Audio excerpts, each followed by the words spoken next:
కోటి మంది మహిళలను కోటీశ్వరులను చేయడమే కాంగ్రెస్ ప్రభుత్వ లక్ష్యమని మంత్రి సీతక్క అన్నారు. మహిళలు ఉద్యోగాలు అడిగే స్థాయి నుంచి 10 మందికి ఉపాధి కల్పించే స్థాయికి ఎదగాలన్నదే సీఎం రేవంత్ రెడ్డి సంకల్పమని తెలిపారు. బంజారాహిల్స్లోని కొమరం భీం ఆదివాసీ భవన్లో తెలంగాణ ప్రభుత్వం సెర్ప్ సంయుక్త ఆధ్వర్యంలో ఏర్పాటు చేసిన ఇంక్యుబేటర్ ప్రోగ్రాం ప్రారంభోత్సవంలో సీతక్క పాల్గొన్నారు. బిట్స్ బిలానీ టీ హబ్ సహకారంతో 2 ఇంక్యుబేటర్లను ప్రారంభించినట్లు సీతక్క తెలిపారు. తొలి దశలో 300 మందిని, భవిష్యత్తులో 30,000 మంది మహిళలను కోటీశ్వరులుగా తీర్చిదిద్దేలా శిక్షణ, ఆర్థిక తోడ్పాటు అందిస్తామన్నారు.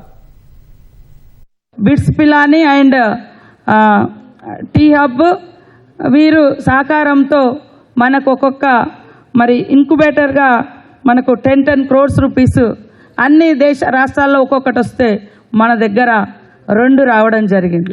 ఇప్పుడు సంపాదించుకుంటే మనకే సంతోషం కాదు, 10 మందికి ఉపాధిస్తారు, 1000 మందికి మీరు ఆదర్శంగా ఉంటారు. మన ముఖ్యమంత్రి రేవంత్ రెడ్డి గారు 1 కోటి మంది మహిళల్ని కోటీశ్వర్లను చేయాలని సంకల్పం పెట్టుకున్నాడు.